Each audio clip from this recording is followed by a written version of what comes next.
విశ్వతో మాట్లాడిన కొద్దిసేపటికి ఫోన్ పెట్టేస్తుంది. ఏదో నెంబర్ నుంచి ఫోన్ వస్తుంది స్వేచ్ఛకి. చూస్తే ఈశ్వర్ నెంబర్. ఈశ్వర్‌తో మాట్లాడి చాలా కోపంగా బ్లాక్ లిస్ట్‌లో పెట్టేస్తుంది. తర్వాత కథ ఏం జరిగింది అనేది ఇప్పుడు తెలుసుకుందాం. Hello all! Welcome back to my stories స్వేచ్ఛ పార్ట్ 3. అతను వెంటనే మళ్ళీ ఫోన్ చేయసాగాడు. నాకు కోపం చిరాకు వచ్చి ఇక అతని నెంబర్‌ని బ్లాక్ లిస్ట్‌లో పెట్టేశాను. నేను చస్తున్నాను అంటే నేను ఛీ అంటున్నా కానీ ఈశ్వర్ నాకు కంగారు పడి ఫోన్ చేస్తున్నాడు. కానీ ఆ విశ్వ మాత్రం చస్తున్నా అంటున్నా కూడా పట్టించుకోలేదు. తిరిగి ఫోన్ కూడా చేయలేదు అని కోపం వచ్చి ఏడుపు వచ్చింది. నిజంగా చావొక్కటి నాకు పరిష్కారం అని ఆలోచించి విశ్వ నెంబర్ని కూడా బ్లాక్లో పెట్టి ఏడవసాగాను. ఆ రోజు ఆ బాధని ఓర్చుకోవడం నా వల్ల కాలేదు. ఆ రాత్రంతా పిచ్చి పిచ్చి ఆలోచనలతో నా తల పగిలిపోయింది. ఆవేశం, దుఃఖం, కోపం అన్ని నేను తట్టుకోలేనంతగా నన్ను ఆవహించాయి. ఆ క్షణంలో ఆ బాధలో నేనేం చేస్తున్నానో ఆలోచించకుండా నేను జీవితాంతం సరిదిద్దుకోలేని తప్పు చేశాను. చావే నాకున్న ఏకైక దారి అని తలిచి చనిపోవాలని నిర్ణయించుకున్నాను. ఆ ఆలోచన వచ్చిన మరుక్షణమే ఇంటి నుండి ఎవరికీ చెప్పా పెట్టకుండా ఏమీ ఆలోచించకుండా బయలుదేరాను. అదే నేను నా జీవితంలో చేసిన అతి పెద్ద తప్పు. తెల్లవారుజామున ఇంకా ఎవరు నిద్రలేవలేదు. నేను ఏమీ ఆలోచించకుండా మా ఇంటి గేట్ తీసుకొని బయటకు వచ్చేశాను. ఆ సమయంలో నా మెదడు నా అధీనంలో లేదు. ఏవేవో పిచ్చి ఆలోచనలు. ఇంతలో మృత్యుదేవత నాకు ఆహ్వానం పలుకుతున్నట్టు దూరంగా రైలు కూత వినపడింది. అంతే. ఆ రైలు కూత వినపడిన వైపు సాగింది నా నడక. అలా నడుస్తూ నడుస్తూ స్టేషన్ దగ్గరికి చేరుకున్నాను. ఎదురుగా రైలు పట్టాలు నా జీవితంలో అడ్డదిడ్డంగా లేకుండా సమాంతరంగా కనిపించాయి. కొద్ది దూరంలో స్టేషన్ కనిపిస్తోంది. తెల్లవారుజాము కావటం వల్ల జనసాంద్రత చాలా తక్కువగా ఉంది. నా అడుగులు ఆ పట్టాల వైపు సాగాయి. అవే నా ఆఖరి గడియలు. ఇంకా ఈ ప్రపంచంతో నాకు సంబంధాలు తెగిపోయాయి. అప్పుడైనా నాకు స్వేచ్ఛ లభిస్తుంది అనుకుంటూ పట్టాలపైకి వెళ్ళి నిల్చున్నాను. దూరంగా చీకటిని చీలుస్తూ ఒక రైలు హెడ్లైట్ కాంతి కనపడుతోంది. ఆ క్షణంలో చావు ధైర్యం నన్ను కమ్మేసింది. భయం అనేది నా ఛాయలకి రాలేదు. ధైర్యంగా నిలబడి కళ్ళు మూసుకున్నాను. రైలు సమీపిస్తున్న శబ్దం వినపడుతోంది. నేను కళ్ళు తెరవలేదు. ఇంతలో ఎక్కడి నుండో దూరంగా ఓయ్ అమ్మాయి పక్కకి తప్పుకో అన్న అరుపు వినిపించింది. ఆ అరుపు నాకు సమీపంగా వస్తోంది. కళ్ళు తెరిచి చూస్తే ఒక రైల్వే గార్డ్ నా వైపు పరిగెత్తుకుంటూ వస్తున్నాడు. రైలు దగ్గరికి వస్తున్న నన్ను ఆవహించని భయం ఆ రైల్వే గార్డ్ని చూడంగానే నన్ను కమ్మేసింది. ఎక్కడ దొరికిపోతానో, ఎక్కడ మా ఇంట్లో వాళ్ళకి అప్పగిస్తాడో అన్న భయంతో పట్టాలపై నుండి దిగి స్టేషన్ వైపు పరుగు తీశాను. అతను కూడా నా కోసం నా వెనకే పరుగు తీస్తున్నాడు. నేను మెరుపు వేగంతో పరుగు పెట్టి స్టేషన్కి చేరుకున్నాను. ఇంతలో ట్రైన్ వచ్చి ప్లాట్ఫారం మీద ఆగింది. గార్డ్ కూడా ప్లాట్ఫారం చేరుకున్నాడు. ఇక నేను కంగారుపడి ట్రైన్ ఎక్కేశాను. అలా నన్ను ఎక్కాల్సిన ట్రైన్ని నేను ఎక్కాల్సి వచ్చింది. గార్డు కనపడకుండా దాక్కున్నాను. ఆయన నా కోసం అటు ఇటు తిరుగుతూనే ఉన్నాడు. ఇంతలో ట్రైన్ కదిలింది. ట్రైన్ వేగం పెరుగుతుంటే నా గుండె వేగం కూడా పెరగసాగింది. అసలు అది ఏ ట్రైనో, ఎక్కడికి వెళ్తుందో ఏమీ తెలియదు. ఎక్కి కూర్చున్నాను. ఈ ప్రయాణం కూడా నా జీవితంలాగా అగమ్య గోచరంగా ఉంది. ఒక 3 గంటల ప్రయాణం తర్వాత ట్రైన్ సికింద్రాబాద్ స్టేషన్ చేరుకుంది. అప్పుడు అర్థమైంది నేను విశ్వకి చేరువలో ఉన్నాను అని. నా మనసు నా మాట వినకుండా నన్ను స్టేషన్లో దింపేసింది. స్టేషన్లో అయితే దిగాను కానీ ఏం చేయాలో పాల్పోవటం లేదు. విశ్వకి ఫోన్ చేద్దామా? వద్దు. ఆ పిరికి వెధవకి ఫోన్ చేసినా ప్రయోజనం ఉండదు. అయినా నేను చస్తున్నాను అంటేనే పట్టించుకొని వాడు హైదరాబాద్ వచ్చానంటే మాత్రం పట్టించుకుంటాడా? అయినా నేను వాడి కోసం ఇక్కడికి రాలేదు. నా చావు కోసం వచ్చాను. నా చావు ఇక్కడే రాసిపెట్టి ఉందేమో, అందుకే ఇక్కడికి వచ్చి పడ్డాను. ఏం చేద్దాం, ఎలా చచ్చిపోదాం అని ఆలోచిస్తున్నాను. ఉదయం ఇంటి దగ్గర బయలుదేరినప్పుడు ఉన్న చావు ధైర్యం హైదరాబాద్ చేరేసరికి కరిగిపోయింది. చావాలంటే భయమేస్తోంది, కానీ బ్రతకాలంటే విరక్తి వస్తోంది. ఏం చేయాలో ఏమీ అర్థం కాక అలా స్టేషన్లోనే 2 గంటలు కూర్చున్నాను. ఇంతలో కొందరు పోకిరి వెధవలు నన్ను దూరం నుండి గమనిస్తున్నారు.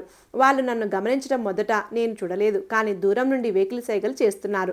నాకున్న బాధలో వాళ్ళ వెకిలి చేష్టలకి ఒళ్ళు మండి పక్కకు తిరిగి కూర్చున్నాను. ఇటువైపు ఒక పెద్దామె నా వైపు అనుమానంగా చూస్తోంది. నాకు చాలా ఇబ్బందిగా ఉంది. ఇటువైపు ఈమె అనుమానపు చూపులు, అటువైపు వాళ్ళ వెకిలి చేష్టలు తట్టుకోలేక కొంచెం దూరంగా వెళ్ళి కూర్చున్నాను. ఆ పెద్దామె ఇక నన్ను పట్టించుకోలేదు, కానీ ఆ పోకిరి వెధవలు నా వెనకే వచ్చారు. వాళ్ళు నా దగ్గరికి రావడంతో నాకు భయం మొదలుపెట్టింది. ఒళ్ళంతా చెమటలు పట్టసాగాయి. వాళ్ళల్లో ఒకడు నా దగ్గరికి వచ్చి ఏం పేరు అని అడిగాడు. నేను సమాధానం చెప్పలేదు. హైదరాబాద్కి కొత్త అని అడిగాడు. నేను ఏమీ మాట్లాడలేదు. నా మౌనాన్ని అలుసుగా తీసుకున్నాడేమో. పక్కనే మా రూమ్ ఉంది, వెళ్దామా, వస్తావా అన్నాడు. ఆ మాట వినగానే నిలువున కృంగిపోయాను. ఆపుకోలేని దుఃఖం వచ్చేసింది. చీ, ఏంటి నా బ్రతుకు, వీళ్ళ కళ్ళకి నేను ఎలా కనపడుతున్నాను? ఆడది ఒంటరిగా కనిపిస్తే వస్తావా అని అడిగేస్తా. బయట ఇలాంటి పోకిరి మృగాలు తిరుగుతున్నాయని తెలియక అనవసరంగా ఇంటి నుండి బయటకు వచ్చి తప్పు చేశాను అని నా మీద నాకే జాలి వేసి గట్టిగా ఏడవసాగాను. నా ఏడుపు చూసి ఆ పెద్దావిడ పరిగెత్తుకుంటూ నా దగ్గరికి వచ్చింది. నేను ఏడవటంతో ఆ పోకిరి వెధవలు భయపడ్డారు. ఆ పెద్దావిడ వాళ్ళని చెడామడా తిట్టింది. పోలీస్ వాళ్ళని పిలిపిస్తానని బెదిరించింది. వాళ్ళు దెబ్బకి భయపడి పారిపోయారు. వాళ్ళు వెళ్ళిపోయినా నాకు దుఃఖం ఆగటం లేదు. ఇంతలో ఆ పెద్దావిడ, ఎవరమ్మా నువ్వు, ఎందుకు ఇక్కడ కూర్చున్నావు? వయసులో ఉన్న ఆడపిల్లవి ఒంటరిగా కనపడితే ఈ పిచ్చి కుక్కలు ఊరుకోవు. నువ్వేదో బాధలో ఉన్నావని నీ మొహం చూస్తే అర్థమవుతుంది. ఎంత బాధైనా ముందు ఇంటికి చేరుకో, అన్నీ సర్దుకుంటాయి. ముందు మీ వాళ్ళకి ఫోన్ చేసి రమ్మని చెప్పు అన్నది.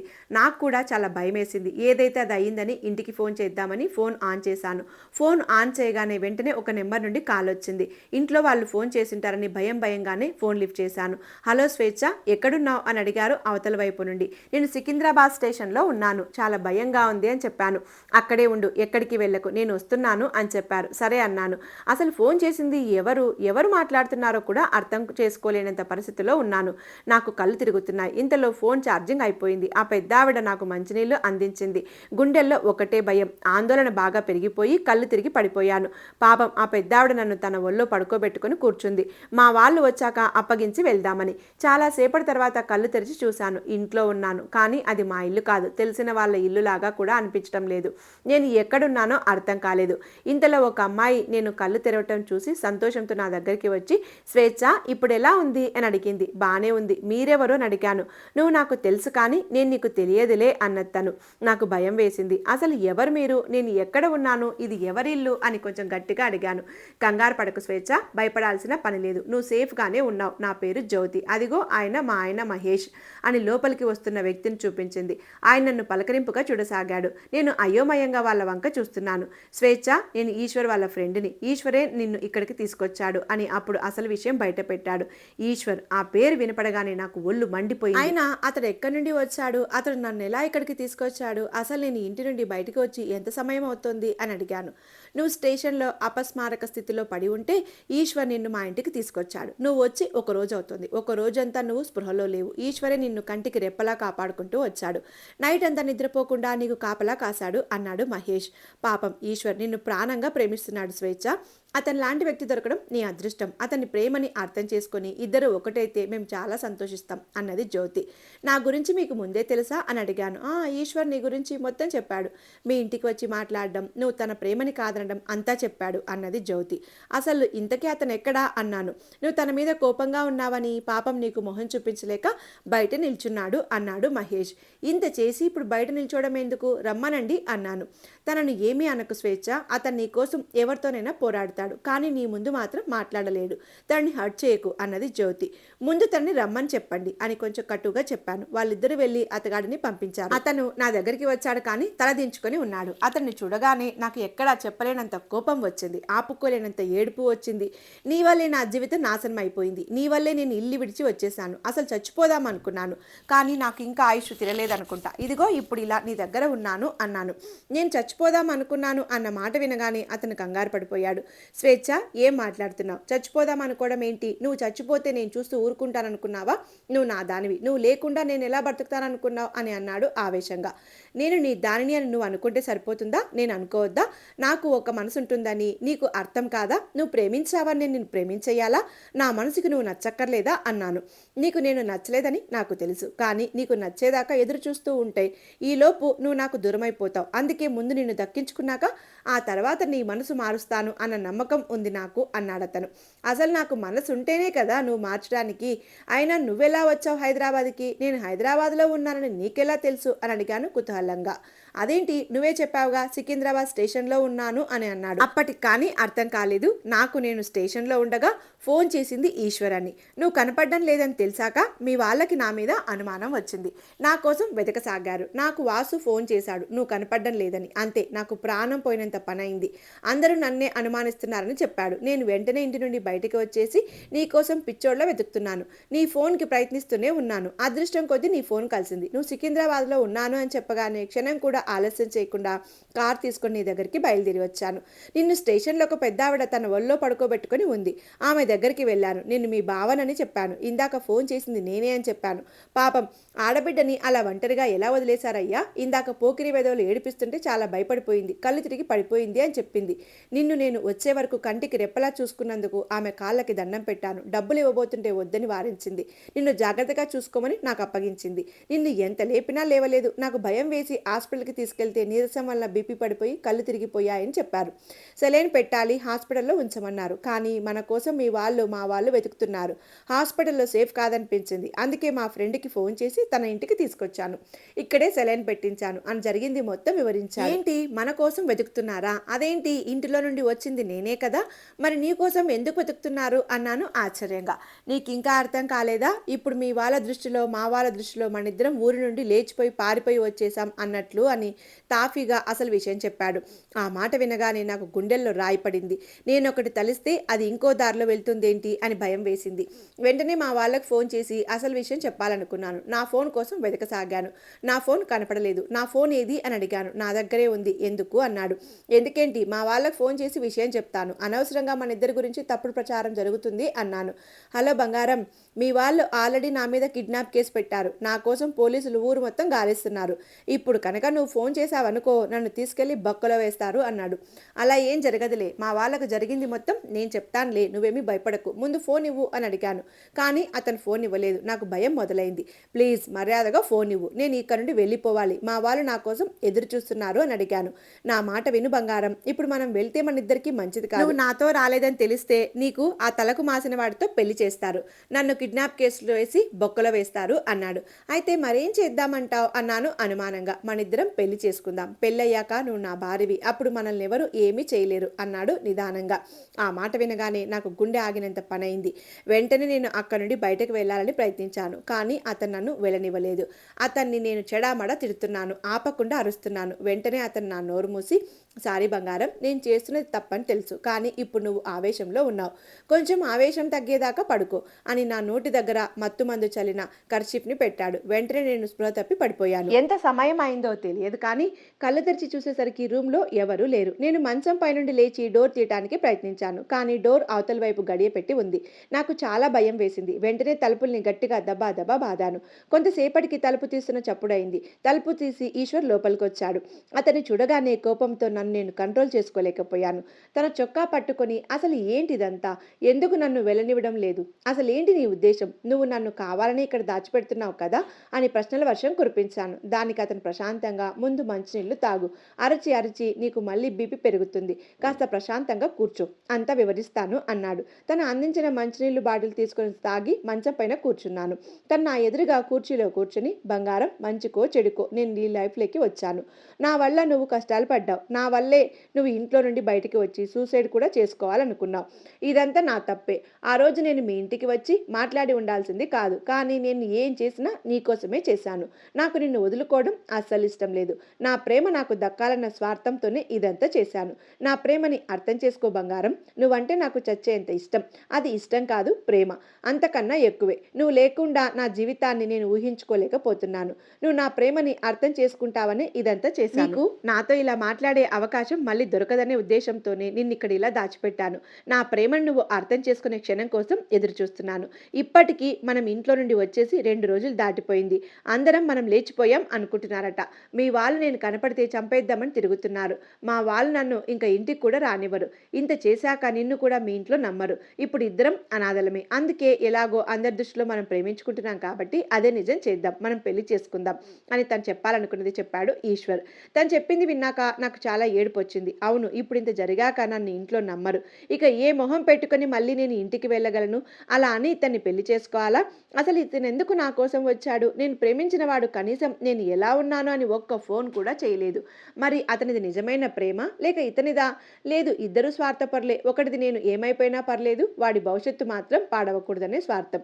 ఇంకొకటిది నా ఇష్టాయిష్టాలతో సంబంధం లేకుండా నన్ను దక్కించుకోవాలనే స్వార్థం. నాకేమి చేయాలో అర్థం కావటం లేదు.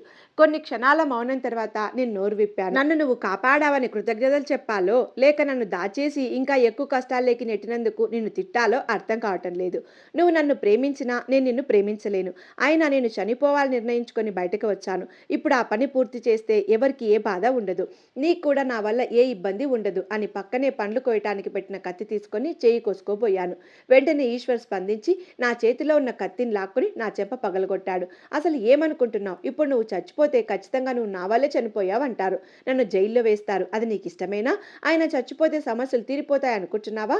అలా అయితే ఇద్దరం కలిసి చచ్చిపోదాం, నువ్వు లేకుండా నిన్ను బ్రతకనని చెప్పాను కదా అని అంటూ అసలేమీ ఆలోచించకుండా ఆ కత్తితో తన చెయ్యి కోసేసుకున్నాడు. చేతి నుండి రక్తం కారిపోతుంది. అది చూసి నాకు భయం, ఏడుపు రెండూ ఒకేసారి వచ్చాయి. నేను నా చున్నీతో అతని చేతిని పట్టుకొని గట్టిగా అరుస్తున్నాను. నా అరుపులు విని మహేష్, జ్యోతి పరుగు పరుగున లోపలికి వచ్చారు. వెంటనే స్పందించి తనకి ప్రాథమిక చికిత్స చేసి కట్టుకట్టారు. వెంటనే అనే కోపంతో నీకేమైనా పిచ్చా, ఎందుకలా చేశావు అని ఈశ్వర్ని అరిచాను. అవును, నిజంగా నువ్వంటే పిచ్చి, నువ్వు లేకపోతే బ్రతకలేను అని అన్నాడు అతను. నాకేం మాట్లాడాలో అర్థం కాలేదు. నిశ్శబ్దంగా నిలబడి ఉన్నాను. మహేష్ ఈశ్వర్ని పక్క రూమ్కి తీసుకెళ్లాడు. జ్యోతి నా దగ్గర కూర్చుంది. జ్యోతి నాతో, స్వేచ్ఛ, చూసావుగా ఈశ్వర్ నిన్ను ఎంత పిచ్చిగా ప్రేమిస్తున్నాడో, నువ్వు లేకపోతే తను బ్రతకలేడు. అలాంటి మంచి వ్యక్తిని ప్రేమను అర్థం చేసుకో. మొన్న నిన్ను ఏ పొజిషన్లో మా ఇంటికి తీసుకొని వచ్చాడో తెలుసా? నీకు అసలు స్పృహ లేదు, ఎంత లేపినా లేవడం లేదు. అలాంటి సమయంలో నీ అసహాయతని తను అలుసుగా తీసుకొని నిన్ను ఏమైనా చేసి ఉండవచ్చు, కానీ తను అలా చేయలేదు. నిన్ను భద్రంగా మా ఇంటికి తీసుకొచ్చాడు. ఇప్పుడు కూడా నిన్ను ఆపుతుంది తన ప్రేమని నీకు అర్థమయ్యేలాగా వివరించాలని. ఇప్పటికీ నీకు అర్థం కాకపోతే అది అతని దురదృష్టం. ఇద్దరూ కలిసి ఒక మంచి నిర్ణయానికి రండి అని నాకు బ్రెయిన్ వాష్ చేసాగింది. ఇక్కడే ఉంటే వీళ్ళు ఇంకొన్ని రోజుల్లో నా మనసు మార్చేసి ఈ ఈశ్వర్తో నా పెళ్లి జరిపించేస్తారేమో అని భయం వేసింది. వెంటనే ఇక్కడ నుండి వెళ్ళిపోవాలి అని నిర్ణయించుకున్నాను. కానీ ఎలా వెళ్ళాలి, ఎక్కడికి వెళ్ళాలి ఏమీ అర్థం కావటం లేదు. నేను ఇంట్లో నుండి బయటికి రావడం వలన అనవసరంగా ఈశ్వర్ కూడా ఇబ్బందుల్లో పడ్డాడు. కనీసం అతనైనా ఈ ఇబ్బందుల నుండి బయటపడేయాలి. జరిగిన విషయం అందరికీ చెప్పి ఈశ్వర్ తప్పేమీ లేదని అందరికీ వివరించాలి అని నిర్ణయించుకున్నాను. ఈశ్వర్ గదిలోకి వచ్చాడు. తన గాయం ఎలా ఉంది అని అడిగాడు. ఇప్పుడు కొంచెం నొప్పి తగ్గింది అని చెప్పాడు. సరే, ఇప్పుడు ఏం చేద్దాం అని అడిగాను. మనం పెళ్లి చేసుకుందాం స్వేచ్ఛ, ఇద్దరం కొత్త జీవితాన్ని ప్రారంభిద్దాం, దయచేసి ఒప్పుకో అని అడిగాడు. నేను తన మాటను దాటేస్తూ, ముందు మన ఊరికి వెళ్దాం, జరిగిన పొరపాటు అందరికీ చెప్తాను, ఆ తర్వాత ఏం చేయాలో ఆలోచిద్దాం అన్నాను. నా మీద కిడ్నాప్ కేసు ఉంది. నేను కనపడితే చాలు నన్ను అరెస్ట్ చేసి లోపల వేస్తారు. లేదా మీ మామయ్య వాళ్ళు నా కోసం మనుషుల్ని పెట్టారు, నేను ఎక్కడ కనపడితే అక్కడ నా కాళ్ళు చేతులు విరిచేయమని. ఇలాంటి పరిస్థితుల్లో మనం ఊరికి వెళ్తే పరిస్థితులు ఇంకా దారుణంగా తయారవుతాయి అన్నాడు. మరేం చేద్దాం అన్నాను. ఒక దారి ఉంది. మనిద్దరం డైరెక్ట్గా పోలీస్ స్టేషన్కి వెళ్ళి మనం ప్రేమించుకున్నాం, మనకి మన పెద్దల వల్ల ప్రాణహాని ఉందని చెప్దాం. అప్పుడు మన పెద్దల్ని పిలిచి కౌన్సిలింగ్ ఇచ్చి మనల్ని మన ఇంటికి పంపిస్తారు అని చెప్పాడు. మనం ప్రేమించుకున్నామని చెప్పాలా? నేను చచ్చినా చెప్పను అన్నాను. నువ్వు చెప్పకపోతే నిన్ను నేను బలవంతంగా 3 రోజులు నిర్బంధించినందుకు నాకు నిజంగానే జైలు శిక్ష వేస్తారు అన్నాడు. దయచేసి అర్థం చేసుకో. నువ్వు పోలీస్ స్టేషన్లో పొరపాటు నన్ను ప్రేమించలేదని చెప్పావో నా జీవితం నాశనం అయిపోతుంది అని అన్నాడు. ఇప్పుడున్న పరిస్థితుల్లో అతను చెప్పిన దానికి సరే అనడం తప్ప నాకు ఇంకొక దారి కనపడటం లేదు. సరేనని ఒప్పుకున్నాను. ఈశ్వర్ చాలా సంతోషించాడు. మహేష్, జ్యోతులకి కృతజ్ఞతలు చెప్పి ఇద్దరం అక్కడి నుండి కారులో బయలుదేరాము. 3 గంటల్లో వరంగల్ చేరుకున్నాము. కారు సరాసరి పోలీస్ స్టేషన్ దగ్గర ఆపాడు ఈశ్వర్. నన్ను తీసుకొని లోపలికి వెళ్ళాడు. అప్పటికే తన స్నేహితులకి సమాచారం ఇచ్చాడు. వాళ్ళ స్నేహితులు కొందరు పోలీస్ స్టేషన్కి చేరుకున్నారు. నన్ను తీసుకొని ఎస్ఐ దగ్గరికి వెళ్ళాడు. ఎస్ఐ విషయం ఏంటని అడిగాడు. మేమిద్దరం ప్రేమించుకుంటున్నామని, ఇంట్లో వాళ్ళు తనకి బలవంతంగా పెళ్లి చేయబోతే ఇద్దరం పారిపోయి హైదరాబాద్లో దాక్కున్నామని, తమకు ఇరువైపుల నుండి ఎటువంటి హాని జరగదని హామీ ఇవ్వాలని అడిగాడు ఈశ్వర్. ఎస్ఐ నా వైపు, నువ్వేనా స్వేచ్ఛ అంటే, నీ మీద ఆల్రెడీ మిస్సింగ్ కేసు పెట్టారు మీ వాళ్ళు. ఇతను నిన్ను కిడ్నాప్ చేశాడని కేసు పెట్టారు. ఇతనిని కిడ్నాప్ చేశాడా అని అడిగాడు. నేను లేదు, అతను నన్ను కిడ్నాప్ చేయలేదు అని సమాధానం చెప్పాను. మరైతే అతను చెప్పింది నిజమేనా? మీరిద్దరూ ప్రేమించుకుంటున్నారా అని అడిగాడు. ఆ మాటకి నేను సమాధానం ఏం చెప్పాలో అర్థం కాక కాసేపు మౌనంగా ఉన్నాను. ఈశ్వర్ నా చెవిలో, ప్లీజ్ స్వేచ్ఛ, ఇప్పుడు నువ్వు నన్ను ప్రేమించలేదని చెప్పావనుకో, నన్ను కిడ్నాప్ కేసు కింద అరెస్ట్ చేస్తారు, దయచేసి ప్రేమిస్తున్నానని చెప్పు అని బ్రతిమలాడుతున్నాడు. నేను అయిష్టంగానే అవును, ఇద్దరం ప్రేమించుకుంటున్నాం అని చెప్పాను. వెంటనే ఎస్ఐ కానిస్టేబుల్ని పిలిచి మా ఇద్దరి ఇళ్ళకి ఫోన్ చేసి ఇంట్లో వాళ్ళని పిలిపించమన్నాడు. నాకు చాలా భయంగా ఉంది. అమ్మని మావయ్యని ఎలా ఎదుర్కోవాలో, అందరికీ నా మొహం ఎలా చూపించాలో అర్థం కాలేదు. ఒక అరగంటలో మా అమ్మ వాళ్ళు, ఈశ్వరి ఇంట్లో వాళ్ళు పోలీస్ స్టేషన్కి చేరుకున్నారు. అమ్మ నన్ను చూడగానే బోరుమని ఏడ్చేసింది. నీలాంటి దాన్ని కని పాపం చేశాను అని అందరి ముందు తిడుతోంది. నీ మొహం చూడాలన్నా నాకు అసహ్యంగా ఉంది అని నన్ను చూసి అసహించుకుంటోంది. అమ్మ మాటలకి నాకు దుఃఖం పొంగుకొచ్చింది. అమ్మ దగ్గరికి వెళ్ళి నన్ను క్షమించమని వేడుకున్నాను. కానీ అమ్మ నన్ను తాకడానికి కూడా ఇష్టపడడం లేదు. అమ్మకు జరిగింది చెప్పాలని ప్రయత్నిస్తున్నాను, కానీ అమ్మ అసలు నా మాట వినే పరిస్థితిలో లేదు. ఇంతలో ఈశ్వర్ వాళ్ళు, నాన్న, అన్నయ్య వాళ్ళు వచ్చారు. ఈశ్వర్ వాళ్ళ నాన్న స్టేషన్లో అడుగు పెడుతూనే ఈశ్వర్ని కొడుతున్నాడు. వాళ్ళ అన్నయ్య ఆపుతున్నాడు. నా పరువు మొత్తం తీసావని ఈశ్వర్ని ఇష్టం వచ్చినట్లు తిడుతున్నాడు. ఇంతలో పోలీసులు కలగజేసుకొని, మీరు ఇక్కడ గొడవ పడకండి, ఏమైనా ఉంటే మీ ఇంటికి వెళ్ళి చూసుకోండి, మిమ్మల్ని ఇక్కడికి పిలిచింది మీ పిల్లలకి ఎటువంటి హాని జరగకూడదని హామీ ఇచ్చి మీ పిల్లల్ని మీరింటికి తీసుకువెళ్ళండి. వాళ్ళు మేజర్లు, వాళ్ళని విడదీయడానికి మీకు అధికారం లేదు. కాబట్టి 2 కుటుంబాలు కూర్చొని మాట్లాడుకొని సమస్యని పరిష్కరించుకోండి. వాళ్ళకి పెళ్లి చేసి మీ పెద్దరికాన్ని నిలుపుకోండి అని ఇరు కుటుంబాల దగ్గర నుండి మాకు ఎటువంటి హాని తలపెట్టమని లిఖితపూర్వకంగా హామీ తీసుకున్నారు. ఇంతలో ఈశ్వర్ వాళ్ళ నాన్న వేరే కులం అమ్మాయిని నా ఇంటికి కోడలుగా చచ్చినా ఒప్పుకోను. అయ్యిందేదో అయిపోయింది. నువ్వు ఆ అమ్మాయిని మర్చిపోతానని మాటిస్తే నా ఇంటికి రా. లేకపోతే నీకు మాకు సంబంధం లేదు. ఆస్తిలో చిల్లి గవ్వ కూడా ఇవ్వను అని అందరి ముందు బెదిరించాడు. ఆ మాటలకి ఈశ్వర్, లేదు నాన్న, నేను స్వేచ్ఛని ప్రాణంగా ప్రేమిస్తున్నాను. తను లేకుండా నేను ఉండలేను. మీరు ఒప్పుకున్నా ఒప్పుకోలేకపోయినా నేను స్వేచ్ఛని పెళ్లి చేసుకుంటాను అని సమాధానం ఇచ్చాను. ఇంతలో మా మావయ్య నాకు అనుకొని షాక్ ఇచ్చాడు. వాళ్ళ మాటలు విన్న మా మావయ్య 3 రోజులు మా అమ్మాయితో బయట తిరిగేసి వచ్చి ఇప్పుడు మోజు తీరిపోయాక వదిలించుకోవాలని బాబు కొడుకులు డ్రామాలు చేస్తున్నారా చూడండి అని ఎస్ఐని పిలిచి గొడవకు దిగాడు. మా మావయ్యతో వాళ్ళ నాన్న గొడవ పడసాగాడు. ఆస్తి ఉందని నా కొడుక్కి మీ అమ్మాయే కావాలని ఎరవేసింది. మా వాణ్ణి పూర్తిగా ఆకట్టేసుకుంది. ఇప్పుడు ఎక్కడ వదిలేస్తాడో ఏమో అని, ఎక్కడ ఆస్తి దక్కదేమోనని భయం పట్టుకుంది అని నానా మాటలు అనసాగాడు. ఆయన మాటలు విన్నాక నాకు కోపం వచ్చింది. వెంటనే ఈశ్వర్తో దయచేసి ఈ డ్రామాలు ఆపేద్దాం, అసలు జరిగింది చెప్పేస్తాను అని మా మావయ్య దగ్గరికి వెళ్ళి, మావయ్య, నేను అతన్ని ప్రేమించలేదు, నా మాట వినండి అని చెప్పబోతున్నాను. కానీ మా మావయ్య ఆవేశంగా 3 రోజులు వాడితో తిరిగొచ్చి మళ్ళీ ఇప్పుడు ప్రేమించటం లేదు అని చెప్తున్నావా? ప్రేమించకపోతే వాడితో 3 రోజులు ఎందుకున్నావు అని అరిచాడు. నాకేం సమాధానం చెప్పాలో అర్థం కాలేదు. మా మావయ్య ఎస్ఐతో వీళ్ళు తప్పించుకోవడానికి ప్రయత్నిస్తున్నారు, ఆడపిల్ల జీవితంతో ఆడుకుంటున్నారు, మీరు దయచేసి వీరిద్దరికి ఇక్కడే పెళ్లి చేసేయండి, లేదంటే అబ్బా కొడుకులు ఇద్దరు కలిసి మా అమ్మాయికి అన్యాయం చేస్తారు. ఆ ఎస్ఐని మా ఇద్దరికి పెళ్లి జరిపించమని ప్రాధేయపడుతున్నాడు. ఆ ఊహించని పరిణామానికి నేను బిత్తరపోయాను. ఇదేంటి మావయ్య కొత్త మొత్తం అడ్డం తిప్పేస్తున్నాడని వారించబోయాను. కానీ మావయ్య కానీ అక్కడ ఉన్నవాళ్ళు కానీ ఎవరు కానీ నా మాట పట్టించుకోవటం లేదు. నేను మాట్లాడబోతుంటే నన్ను అసలు మాట్లాడనివ్వడం లేదు. ఎస్ఐకి మా మావయ్యకి ఈశ్వర్ వాళ్ళ నాన్నకి మధ్య చాలాసేపు వాగ్వాదం జరిగింది. చివరికి ఎస్ఐ వాళ్ళిద్దరికి ఇప్పుడే పెళ్లి జరిపించండి, లేదంటే మీ వాడిని కిడ్నాప్ కేసు కింద అరెస్ట్ చేస్తాను అని ఈశ్వర్ వాళ్ళ నాన్నని బెదిరించాడు. ఆయన కాస్త తగ్గి, మీ ఇష్టం వచ్చినట్టు చేసుకోండి, వాడికి నాకు సంబంధం లేదు, ఆస్తిలో చిల్లి గవ్వ కూడా ఇవ్వను, వాడికి దక్కదు అని చెప్పి అక్కడి నుండి కోపంగా వెళ్ళిపోయాడు. ఎస్ఐ ఈశ్వర్ని పిలిచి, ఈ అమ్మాయిని పెళ్లి చేసుకోవడం నీకు ఇష్టమేనా అని అడిగాడు. అతను వెంటనే నాకు ఇష్టమే, తనని నేను పెళ్లి చేసుకుంటాను అని చెప్పాడు. నాకు అక్కడ జరుగుతున్న సంఘటనలకి పిచ్చెక్కిపోతుంది. ఏదో జరుగుతుందని వస్తే ఇంకేదో జరుగుతుంది. అసలు నా ఇష్టాయిష్టాలతో పని లేకుండా నా పెళ్లిని నిర్ణయించేస్తున్నారు. పైగా నేను ప్రేమించకుండానే మాకు ప్రేమ వివాహం జరిపించేస్తున్నారు. అమ్మ దగ్గరికి వెళ్ళి, అమ్మ, నేను చెప్పేది వినండమ్మా అని బ్రతిమలాడుతున్నాను. కానీ అమ్మ నా మొహం కూడా చూడ్డం లేదు. ఇంతలో ఎస్ఐ పక్కనే ఉన్న రామాలయంలో మా ఇద్దరికి పెళ్లి జరిపించి సాక్ష్యంగా ఫోటోలు తీసుకురమ్మని కానిస్టేబుల్కి పురమాయించాడు. కానిస్టేబుల్ మా తమ్ముడిని, మా మావయ్యని, వాసుని, ఈశ్వర్ వాళ్ళ అన్నయ్యని సాక్షులుగా ఉండమని చెప్పి పెళ్లికి కావలసిన తాలిబొట్టు, పూలమాలలు తెప్పించాడు. మమ్మల్ని గుడిలోనికి తీసుకువెళ్ళాడు. నేను ఈశ్వర్ని వేడుకుంటున్నాను, దయచేసి ఈ పెళ్లి ఎలాగైనా ఆపమని. కానీ అతను ఇప్పుడు మనం ఈ పెళ్లి ఆపాలని చూస్తే నేను కావాలని తప్పించుకోవడానికి ప్రయత్నిస్తున్నానని అంటారు. నన్ను కిడ్నాప్ కేసు కింద అరెస్ట్ చేస్తారు. ప్లీజ్ బంగారం, దయచేసి ఏం గొడవ చేయకు. దేవుడే మన పెళ్లి నిర్ణయించాడు. ఇలా జరగాలని రాసిపెట్టి ఉంది కాబట్టి నువ్వు ఇంట్లో నుండి బయటకు వచ్చావు అనుకుంటా. ప్లీజ్ ఈ పెళ్లికి ఒప్పుకో. నేను నిన్ను మహారాణిలా చూసుకుంటాను అని బ్రతిమలాడుతున్నాడు. అసలు ఏం మాట్లాడుతున్నావు? నా సహాయతని నువ్వు అవకాశంగా మార్చుకుంటున్నావు. పెళ్లి అంటే బొమ్మలాట కాదు, అది నా జీవితానికి సంబంధించిన విషయం. నా మనసుకి నచ్చకుండా నిన్ను ఎలా పెళ్లి చేసుకుంటాను? ప్లీజ్ దయచేసి అర్థం చేసుకో. ఈ పెళ్లి ఎలాగైనా ఆపు అని ఈశ్వర్ని బ్రతిమలాడుతున్నాను. ఇంతలో పూజారి వేదమంత్రాలు చదువుతూ ఈశ్వర్ చేతికి తాలిబొట్టిచ్చి నా మెడలో కట్టమన్నారు. నేను నిస్సాయంగా చూస్తున్నాను. వద్దు అని కళ్ళతో ప్రాధేయపడుతున్నాను.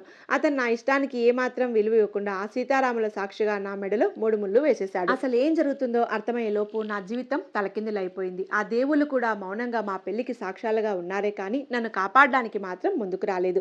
అసలు నా జీవితాన్ని ఎలా ఊహించుకున్నాను, ఎన్ని కలలు కన్నాను, ఎన్ని ఆశలు పోగేసుకున్నాను. ఆ కళ్ళన్నీ తను ఒక్క ముడి వేస్తుంటే మెల్లమెల్లగా కరిగిపోసాగాయి. అతను కట్టిన తాలిబొట్టు నా మెడలో పడగానే ఆశలన్నీ చెల్లా చెదిరైపోయాయి. ఈశ్వర్ నా మెడలో తాలి కట్టగానే ఆ కానిస్టేబుల్ సాక్ష్యంగా ఫోటో తీసుకున్నాడు. సాక్షులుగా వచ్చిన మా తమ్ముడిని, మావయ్యని, వాసుని, ఈశ్వర్ వాళ్ళ అన్నయ్యని మా పక్క నిలబెట్టి ఫోటోలు తీసుకొని ఇక తన పని అయిపోయింది అన్నట్లు అక్కడి నుండి వెళ్ళిపోయాడు. మావయ్య, ఇక నీకు మాకు ఎటువంటి సంబంధం లేదు.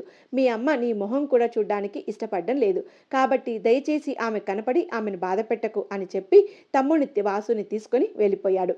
ఈశ్వర్ వాళ్ళ అన్నయ్య కూడా ఈశ్వర్తో, నాన్న నీ మీద చాలా కోపంగా ఉన్నాడు. ఇంటికొచ్చి ఆయనకింకా ఆగ్రహం తెప్పించకు. దయచేసి మీ ఆవిడ్ని తీసుకొని ఎటైనా వెళ్ళిపో అని చెప్పి చేతిలో డబ్బులు పెట్టబోయాడు. మీకు మేము అవసరం లేనప్పుడు మీరు మాకు అవసరం లేదు, మీ డబ్బులు మాకు అవసరం లేదు అని ఆ డబ్బుల్ని వాళ్ళ అన్నయ్యకే తిరిగిచ్చేశాడు. వాళ్ళ అన్నయ్యకి ఏమీ మాట్లాడకుండా అక్కడి నుండి వెళ్ళిపోయాడు. ఇప్పుడు అక్కడ నేను, అతను మాత్రమే ఉన్నాము. ఇద్దరికి ఏం చేయాలో తెలియదు, ఎక్కడికి వెళ్ళాలో తెలియదు. ఇద్దరం అక్కడే మౌనంగా చాలాసేపు కూర్చున్నాం. చాలాసేపటి తర్వాత గుడి మూసే సమయానికి ఈశ్వర్ నాతో, బంగారం వెళ్దాం పద అన్నాడు. అప్పటి వరకు మా ఇద్దరి మధ్య ఉన్న నిశ్శబ్దం బద్దలయ్యేసరికి నా కంటి చివర దాగి ఉన్న దుఃఖం కూడా బద్దలైంది. ఒక్కసారిగా బోర్మని ఏడ్చేశాను. నా ఏడుపు చూసి కంగారు పడిన అతను నా దగ్గరికి రాబోతుంటే నేను ఆపుకోలేనంత కోపంతో అతని చెంపలు రెండు వాయించేస్తున్నాను. అతను నేను కొట్టిన దెబ్బలన్నీ భరిస్తూ అలా మౌనంగా నిలబడిపోయాడు. ఇప్పుడు సంతోషంగా ఉందా? సాధించావుగా, నువ్వు అనుకున్నది సాధించావుగా. నా ఇష్టంతో, నా మనసుతో నీకు అవసరం లేదు కదా. సంతలో పశువు మెడలో పలుపు తాడు కట్టినట్లు నా మెడలో ఈ తాళి కట్టి నన్ను సొంతం చేసుకున్నావుగా. ఇటు నన్ను బాధపెట్టి అటు అయిన వాళ్ళని బాధపెట్టి నీ పంతం నెగ్గించుకున్నావు కదా. ఇప్పుడు నీకు తృప్తిగా ఉందా అని తనని కొడుతూ ఏడుస్తూ పిచ్చి పిచ్చిగా కోపంగా అతని పైన అరుస్తున్నాను. అతను నా కోపాన్ని తగ్గించడానికి నన్ను బలవంతంగా దగ్గరికి తీసుకుని తన గుండెలకు హత్తుకొని ఓదార్చిపోయాడు. వద్దు, నన్ను ముట్టుకోవద్దు, నువ్వు ముట్టుకుంటే నాకు కంపరంగా ఉంది అని అరిచాను. నేను తన్ని అసహించుకోవటంతో తను తట్టుకోలేక ఏడ్చేశాడు. బంగారం, దయచేసి నన్ను అలా అసహించుకోకు. నేను నీ మీదున్న పిచ్చి ప్రేమతోనే ఇదంతా చేశాను. నేను చేసింది తప్పే, ఒప్పుకుంటాను. కానీ నిన్ను దక్కించుకోవాలన్న స్వార్థంతోనే ఇదంతా చేశాను. ఇప్పుడు నువ్వే నన్ను అసహించుకుంటే నేను ఏమైపోవాలి? నాకు కూడా ఇప్పుడు నువ్వు తప్ప ఇంకెవరూ లేరు. నువ్వే నా ప్రపంచం. నువ్వు ఒక్కదానివి ఉంటే చాలు, నాకు ఇంకెవరూ అవసరం లేదు. తప్పో ఒప్పో నీ మెడలో తాళి కట్టాను. ఇప్పుడు నువ్వు నా భార్యవి. నీకు చిన్న కష్టం రాకుండా చూసుకోవాల్సిన బాధ్యత నాది. నీకు నా మీద కోపంగా ఉంటే నన్ను కొట్టు, తిట్టు, పడతాను. అంతేకాని నువ్వు దయచేసి ఏడవకు. నేను తట్టుకోలేను. నా ప్రాణం పోతున్నట్లుంది అని నన్ను బ్రతిమలాడసాగాడు. కాసేపటి వరకు తనతో ఏమీ మాట్లాడలేదు నేను. తనే, బంగారం ప్లీజ్ వెళ్దాం పద, గుడి కూడా మూసేస్తున్నారు. ఆడపిల్లవి, నిన్ను ఇలా రోడ్లపైన ఉంచడం నాకు బాధగా ఉంది. రా వెళ్దాం, నీ కాళ్ళు పట్టుకుంటాను అని నా కాళ్ళు పట్టుకోబోయాడు. నేను వెంటనే నా కాళ్ళు వెనక్కి లాగి ఏం సమాధానం చెప్పకుండా లేచి బయలుదేరాను. అతను ఎవరికో ఫోన్ చేసి మాట్లాడాడు. ఆ తర్వాత నన్ను తీసుకుని బస్టాండ్కి వచ్చి వేరే ఊరికి వెళ్ళటానికి బస్సు ఎక్కించాడు. అతను నన్ను ఎక్కడికి తీసుకువెళ్తున్నాడో తెలియదు, మా గమ్యం ఏమిటో తెలియదు. కానీ అవన్నీ ఆలోచించే ఓపిక కూడా నాకు లేదు. ఒక జీవోత్సవంలా అతని వెంట కదిలాను. కొన్ని గంటల ప్రయాణం తర్వాత ఒక ఊర్లో బస్సు ఆగింది. నన్ను దిగమన్నాడు. బస్ దిగి కొంచెం ముందుకు వెళ్ళగానే ఒక వ్యక్తి వచ్చి ఈశ్వర్ని వాటేసుకుని కుశల ప్రశ్నలు అడగసాగాడు. ఈశ్వర్ నన్ను చూపించి తనే నా భార్య అని పరిచయం చేశాడు. ఇతను మా పెద్దమ్మ వాళ్ళ అబ్బాయి, ఈ ఊర్లోనే ఉంటాడు అని తనని పరిచయం చేశాడు. అతను మొత్తానికి ఇద్దరు మీ ప్రేమని గెలిపించుకున్నారు అని కంగ్రాచులేషన్స్ చెప్పాడు. అతని మాటలకి నా మనసులో బాధ పొంగుకొచ్చింది. నా ప్రేమను చంపేసి తన ప్రేమని గెలిపించుకున్న స్వార్థపరుడు మీ ఈశ్వర్ అని చెప్పాలని ఉంది. కానీ ఏం మాట్లాడకుండా నిశ్శబ్దంగా ఉన్నాను. అతను మమ్మల్ని వాళ్ళ ఇంటికి తీసుకుని వెళ్ళాడు. అతని భార్య పిల్లల్ని పరిచయం చేశాడు. మీకు నచ్చని రోజులు ఇక్కడే ఉండొచ్చు, మీకేమీ ఇబ్బంది లేదు, నేను చూసుకుంటాను అని అభయం ఇచ్చాడు ఈశ్వర్కి. ఈశ్వర్ అతని కృతజ్ఞతలు చెప్పాడు. భోజనం చేశాక మా ఇద్దరికి ఒక రూమ్లో శోభనం ఏర్పాటు చేస్తున్నారు. నాకు ఆ వాతావరణం చూసి చాలా భయం వేసింది. నా ఇష్టంతో సంబంధం లేకుండా పెళ్లి చేసుకున్నవాడు నా ఇష్టంతో పని లేకుండా ఆ పని కూడా పూర్తి చేస్తాడేమో అని చాలా భయం వేసింది. ఎలా తప్పించుకోవాలో అర్థం కావటం లేదు. ఇంతలో ఆ ఇంటాయన వాళ్ళ భార్య వచ్చి నాకు కట్టుకోవడానికి కొత్త చీర ఇచ్చి నన్ను ముస్తాబ్ చేసి పాల గ్లాస్ నా చేతిలో పెట్టి నన్ను లోపలికి పంపించింది. ఈశ్వర్ మూర్ఖుడు. ఎదుటివారి ఇష్టాయిష్టాలతో సంబంధం లేకుండా తను అనుకున్నది సాధించాలని చూస్తాడు. ఒకవేళ అతను నా పైన చేయి వేస్తే చావనైనా చేస్తాను, కానీ అతనికి మాత్రం లొంగను అని నిర్ణయించుకొని ఒక చిన్న కత్తిని నా చీర కొంగులో దాచుకున్నాను. లోపలికి వెళ్ళాక ఆమె బయట నుండి గడియ పెట్టింది. నాకు గుండె జారినంత పనైంది. ఏమీ మాట్లాడకుండా తలుపు దగ్గర నిలబడ్డాను. నన్ను చూసి ఈశ్వర్ కంగారుపడి మంచం మీద నుండి లేచాడు. అతను నా దగ్గరికే వస్తున్నాడు. ఎలాగైనా ఆపాలి. తను నన్ను ముట్టుకుంటే ఆత్మహత్య చేసుకుంటానని బెదిరిస్తాను అని అనుకుంటూ కొంగులో దాచుకున్న కత్తి తీసుకోబోయాను. కానీ ఆశ్చర్యంగా ఈశ్వర్ ఒక దిండు తీసుకుని నేలపైన పడుకున్నాడు. నా వైపు చూస్తూ, భయపడకు స్వేచ్ఛ, నీ మనసులో స్థానం లేకుండా నీ జీవితంలోకైతే రాగలిగాను, కానీ నీ ఇష్టం లేకుండా నీ ఒంటిపైన నీకు నచ్చకుండా కనీసం నా గాలి కూడా నిన్ను తాకదు. నువ్వు ధైర్యంగా పడుకో అని చెప్పి తన నేలపైన పడుకొని నిద్రపోయాడు. ఇన్ని రోజుల తర్వాత మొదటిసారి తనలో ఒక మంచి కోణాన్ని చూశాను నేను. అతనిచ్చిన అభయంతో హాయిగా నిద్రపోయాను. మరుసటి రోజు ఉదయం లేచేసరికి ఈశ్వర్ కనిపించలేదు. ఎక్కడికి వెళ్ళాడు అని ఆలోచిస్తూ కాలకృత్యాలు తీర్చుకొని స్నానం చేసి కూర్చున్నాను.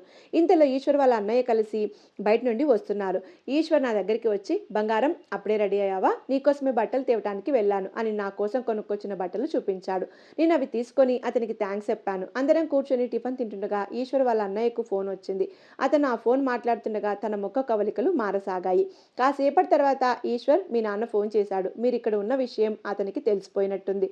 మిమ్మల్ని మా ఇంట్లో పెట్టుకున్నందుకు మా పైన మండిపడుతున్నాడు. ఆయనని కాదని ఎవరైనా మీకు సాయం చేస్తే ఊరుకోరని హెచ్చరిస్తున్నాడు. పైగా మీ నాన్న దగ్గర అవసరానికి తీసుకున్న అప్పుని వెంటనే తీర్చేయమంటున్నాడు.